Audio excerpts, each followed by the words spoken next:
Hi there, welcome back to the YouTube channel. I'm back again. We get another of the main set legendary creatures from Outlaws of Thunder Junction that I'm trying to turn into a commander deck. Today is Lilah, Undefeated Slickshot. 1 blue and red for a 3/3 human rogue.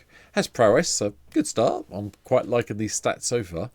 And whenever you cast a multicoloured instant or sorcery spell from your hand, exile that spell instead of putting it in your graveyard as it resolves. If you do, it becomes plotted. Now, plotted is a new keyword, which I'm sure everyone's aware of. Usually, you just pay a mana cost, plot the card, and then play it later on. But yeah, Lilah does this automatically for us. We don't have to pay anything to have the cards plotted.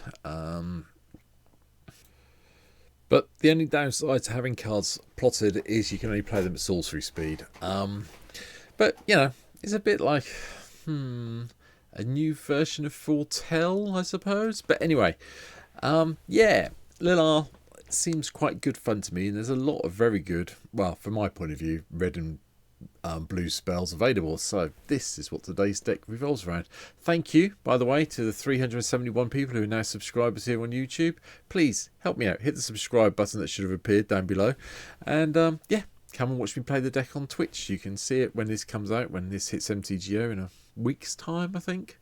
You can see it. Come and see me. Yeah, Twitch link down below. Anyway, enough of plugging everything else. Let's have a look at the deck. So, as has become the habit at the moment, MTG Goldfish deck list is uploaded there. There's a link in the video description down below. You can go and look at it yourself after you finish watching my video. And yeah, obviously not on MTGO yet, so I'm doing it this way. And I'm quite enjoying doing it this way. It's a bit different. Anyway, so here we go. Creatures. When playing 17, not playing too many. Obviously, the first one that comes in is the version of Dockside Extortionist I don't really like the artwork of, but we need the extra mana and we're playing a red deck. Dockside Extortionist makes the grade. Electrostatic Field is also in for giving a bit of global damage to all our opponents as we cast instants of sorceries. Now, there are a lot of cards like this. I'm only playing Electrostatic Field because it's a 0/4. You can change this deck around, can play more of these if you want to, but we'll see to it. Electrostatic Infantry is also in, just because I want something that's a bit fun for a change and build up some creatures. We're playing basically a red-blue deck that's revolving around instants and sorcery, so the Electromancer is a no-brainer. Another new card coming in from our new wonderful set is Malcolm the Eyes. I've put it in here because it seems more at home here than having a deck random themselves. Flying in haste for a blue and a red, and whenever you cast our second spell each turn, we investigate. Nice little way of getting some clues in play. From there, we go back a couple of sets of the Lost Caverns of Ixalan to Saheeli, the Sun's Brilliance. Create a token copy of a copy that's another. Create a token that's a copy of another target creature or artifact, and exile at the end of the turn, which is fine. We've got a few things we would like to copy, which will come through. Barrel and Carry Zev come in from. I can't remember which set they are now, but anyway, they're here. First Strike Menace. Whenever we cast our first instant sorcery spell each turn, we can cast another spell.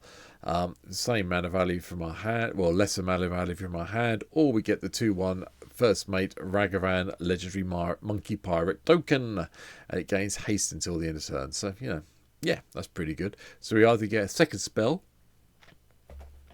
which then gets plotted away with Lilah, or we just get the monkey to deal with things. So, yay. Go with that. Another cost reduction is Vadrik, Astral Archmage. Comes back in, gets the whole night and day thing, which is a lot easier to do on MTGO than it is anywhere else. But power, if we pump the power up by just a couple, reducing the cost of our instants and sorceries by 1 or 2, depending on his power, is pretty good. Gazaleth comes in from the Strixhaven set to make sure that we've got a dragon, because we always like some dragons in the game, and gives all our artifacts we're creating the ability to tap and add 1 mana of any colour, but it can only be used to cast instants or sorceries. There's a lot of them coming up, so I'm not overly worried at the moment. Karum, the Violent Cacophony, also comes back in. This is one of the new cards as well from our Thunder Junction set. Whenever we cast our second spell each turn, +1/+1 counter, and we draw a card. Yeah, guess we'll be doing that a lot. Maniform Hellkite makes a cut, so that we can have some extra illusionary dragon creatures come into play when we cast all our non-creature spells. Mizzet of these Magnus was also here. Usually this would be the commander, I know that for a fact, but in this deck it's just here to help us cut the costs down of our instants and sorcery. So I'm a little bit tired, I recalled this, so apologies. So yeah, they're in. Then Talrand Sky Summoner, which you'll probably expect to see in here as well. Might as well have some Drakes in play. Again, could play the red one as well. That gives us 1/1 elementals whose name escapes my head at the moment. Yep, gone. Can't remember. But I'm going with Talrand. If you want to play that one, you could drop Safi out, but I quite like Safi. We do have a lot of spells that are 5 mana coming up shortly, and getting some 4/4 elemental tokens could be useful. I am playing a red deck, Bonehorde Dracosaurus here, sorry, I had this conversation a lot recently. Likewise, Goldspan Dragon also appears to give us some more treasure tokens which we can use to cast some of our spells. The final card from the creature side of things is Melik. Is it a Paragon? Can cast instants and sorceries from top of our library, and then when we cast an instant or sorcery spell from the top of our library, we get to copy it. Good fun. Ral's Storm Conduit is the only planeswalker we have in here, just for the scry ability and the global, the instant or sorcery casting gives us 1 damage to a creature or opponent or planeswalker. Does help. And then we have the spells. Now, a lot of the spells, as you can imagine in this deck, are multicoloured. We have a few that aren't, just because we need them. So, here we go. Are you ready for this? Faithless Looting kicks us off, followed by Arcane Infusion, so we can go and find instants and sorceries and put them into our hand. Corporal Projection comes in from the clue set. Target creature you control gains Myriad until the end of turn, but, and this is a but, the overload cost of 2 red, 2 blue and 3 really does mean that you can give every creature you control Myriad, and you'll get lots and lots of attackers. It's really good if you've managed to get, you know, quite a few tokens out with our lovely Sky Summoner up here. So yeah, something I wasn't aware of until I was looking for new red and blue cards to put in the decks. I thought there might be something, but Corporal Projection just jumped out at me, and I thought, gotta try it out and see how it goes. Anyway, Culmination of Studies gives us a way to get treasures, card draw, and deal some damage to each opponent. Cyclonic Rifts gives us that little bit of board control. It's the only thing I am playing in here is board control, just so we're clear. But we've got some other ways of dealing with stuff. So Cyclonic Rift, hold it until you need it, basically. Dragon Fodder gives us some blockers. We've also got Krenko's Command for the same reason. Epic Experiment is just a pet card. You can take this out. You can put Blasphemous Act in. You can put Chain Reaction over Epic Experiment. I just like, if I have the opportunity to play it, I like getting the Epic Experiment out, so we're doing it for this deck for this turn. Anyway, Expressive Iteration just lets you manipulate the top of your library. Galvanic Iteration lets you copy the next instant or sorcery spell we've got. Ral's Reinforcements are here as well, sorry, there's some more elemental tokens. Beacon Bolt is quite nice. Now, admittedly, you've got to wait until you've got Lilah out, you've cast your plotted spells, and you've done the build. And then Beacon Bolt can actually do quite a lot of damage to a creature to remove it that's annoying you. Yes, it's only going to be happen twice, or we can jump start it if we need to, but it's a nice bit of removal for this deck. Cerebral Vortex. Target player draws 2 cards, then Cerebral Vortex deals damage to that player equal to the number of cards he or she has drawn this turn. Yeah, okay then. We'll do that. That might be useful, especially if someone's gone and done something silly like a wheel and we've got this. We can potentially knock them quite down a lot. And Dragon Shift, another overload card. This one comes back in from Dragon's Maze, I want to say off the top of my head. Until the end of turn, target creature you control becomes a 4/4 blue and red dragon creature that loses all abilities and gains flying. Overload. 2 red, 2 blue, and 3. Yeah, we could potentially turn all of our creatures into 4/4 dragons with, if we've got a lot of mana at some stage. It is a long shot because this is like, 14 mana? Dragon Shift some of them, and then do Corporal Projection as well. Although with a cost reduction, reduces down, we're looking at 8 mana, technically. But, long way to go with it. But, you've got to live a dream sometimes, haven't you? Electrolyze is another one just to do some damage and draw some cards. Flame Vandor can do, if we control a wizard as you cast this spell, you may choose instead 2. We do have the odd wizard somewhere. There you go. The Electromancer, that's there. That's a wizard.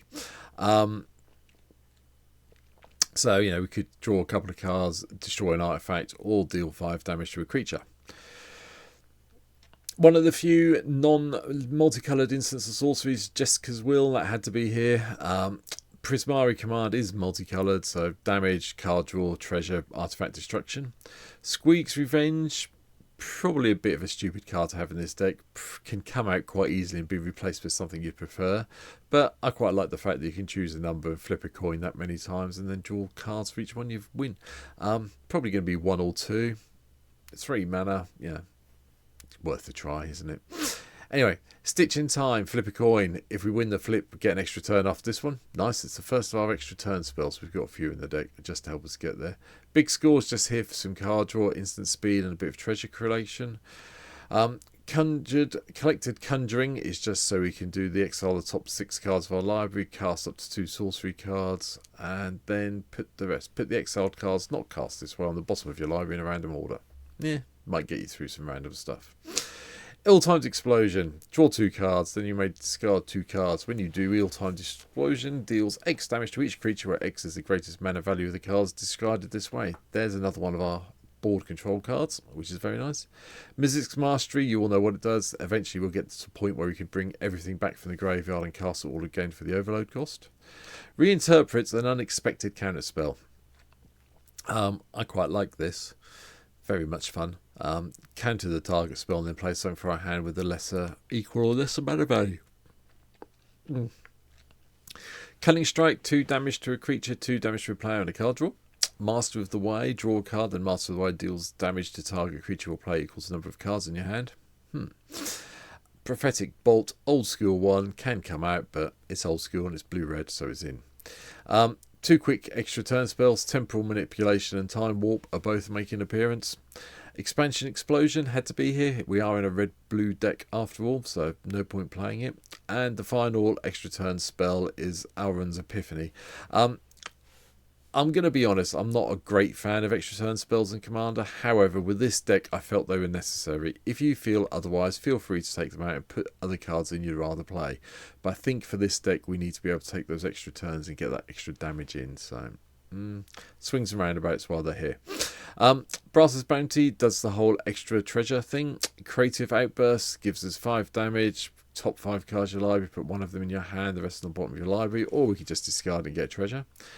Magma Opus, however, I will be holding off until I've got 8 mana in play or ways to play this out so I can get the elemental tokens, tap a couple of permanents, do 4 damage and draw 2 cards. If I am completely desperate, I will pay 2 mana to discard to make a treasure token, but otherwise it will stay in my hands until I can cast it. And the final card in the deck, Expropriate. Extra turns, probably not going to get voted for. You probably end up nicking some of your opponent's worst permanents. However, it's still good fun. Still makes people think. You may get a couple of extra turns because people may not want to lose their permanents, but it's a choice they make. You will probably be given some treasure tokens or clue tokens at this moment in time, but that helps. Ramp.